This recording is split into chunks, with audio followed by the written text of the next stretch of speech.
All right, everyone. Boris Johnson has resigned over in the UK. He's I believe, the second cabinet minister to do so in a few days.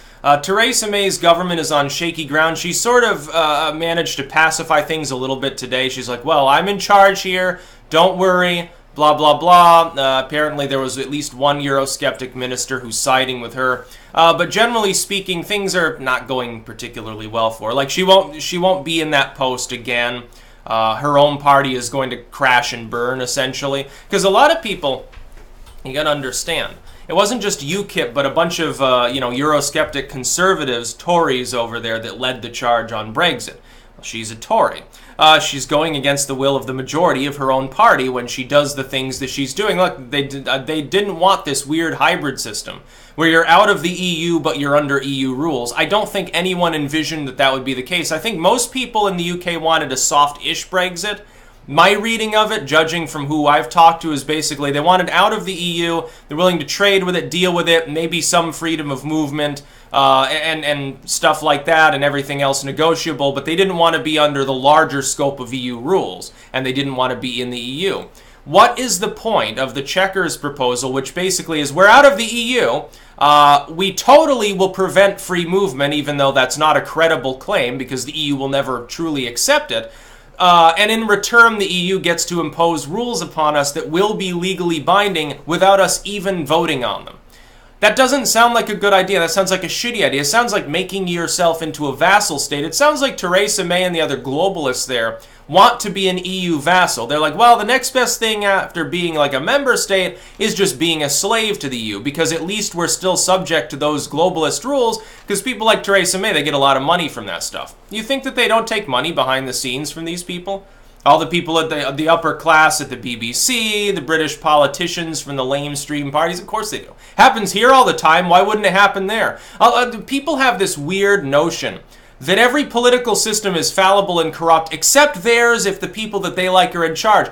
I'm under no illusion that people in the Trump cabinet and people in the Republican Party who like Trump, they embezzle money, and they do drug deals, and they hire hookers, and they do all sorts of weird shit. Of course they do. I don't think maybe Trump does, but a lot of people working for him probably do. It doesn't matter who's in charge. Democrat, Republican, it wouldn't matter if it was an independent or a third party. Of course they're going to do that. It's the way that DC works, and trust me, the UK's government works the same way. The conservatives over there look like a bunch of half-assed sellouts with basically trying to stave off labor by telling people labor is super scary and wants to raise their taxes a little when the Tories basically are doing the same thing. Look at what Theresa May is doing. She sounds like a labor official, really. The Chequers proposal sounds like a sort of a parachute that you've affixed. You're like, well, there will be a Brexit. We can't stop that now. How can we make it the least Brexit-ish, despite the fact that that's what the majority of the population wants and the majority of my own party campaigned for? It looks like she just wants to spoil the situation. Now, Boris Johnson, who was hardline Brexiteer, he's like, well, fuck it. I don't want to be part of the government when this fallout happens, because, look, I'll never work again. Now, Nigel Farage, I believe, was weighing in with a tweet there saying, well, based on the situation, I'm going to announce some political moves. Who knows what that'll be? Maybe he's going to go back to campaigning, active UKIP membership, seek a slot in the House of Commons, or however it works over there. How does your House of Lords work, by the way? Is it like people with noble titles, like, the oldest male gets to go there and make rules for no reason? Gets a stipend from the British government? What a weird arcane system you've got. I don't even think that people who actually work for a living over here should get pensions from the government. I don't even think politicians should get pensions. They should get paid while they're working, just like any other average American. When they're not working, they don't get paid. That's how it should work, except for the presidency. With the presidency, it's a bribe. You've seen top secret material, we're going to keep paying you to keep you from disclosing it to the Chinese, basically. Okay, that makes sense. Maybe someone on a high-ranking intel committee. Other than that, they shouldn't get... No, government workers, routine ones, shouldn't get pensions. They also shouldn't be looking at top secret info. It looks like any Tom, Dick, or Harry working for the FBI can easily access that material, and it should be concerning to people. So basically, in the current form, assuming Theresa May continues on as Her Majesty's Prime Minister and gets everything she wants, the UK is basically enslaved. Yes, you're a nuclear power, one of the top 10 economies in the world, and you'll be a vassal. You're going to be a vassal state.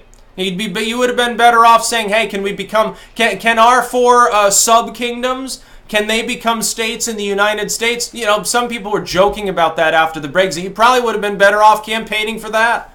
Yeah, at least then you'd have a representation, you'd have a seat at the fucking table of national politics. Now you're not. Now the post-nationalists will make rules. They will deliberately structure them to punish you. I can guarantee you the Merkelites will say, hey, they're agreeing to, you know, adopt these rules within certain industries. We're going to shill them. We're going to take every penny that they make. It doesn't matter if they become poor. Then they're our slave now. They're our bitch now. That's how they're going to look at the United Kingdom. The largest economy other than Germany, the one of the big three, along with France, of course, leaves the EU and will become a slave to the other two. That's very funny. At this point, only two things can save the UK. Well, three.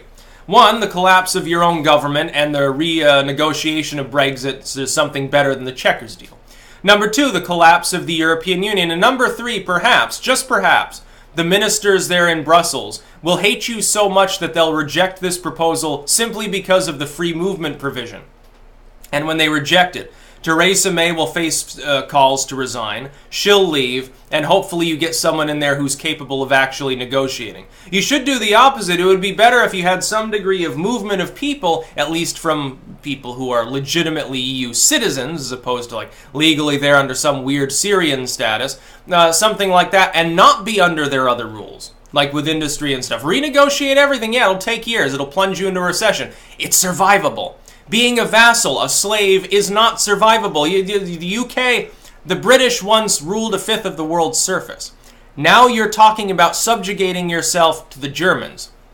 Does that seem sensible to you, or does that seem like a nightmarish bullshit dystopian scenario in which it's even arguably worse than being in the EU at large, like you were before? Even worse than your own dystopian Orwellian government. Now you'll have a totally different layer, and it won't even be accountable to the people of the UK. You won't even get a vote. That's nuts. That's about all. Peace out.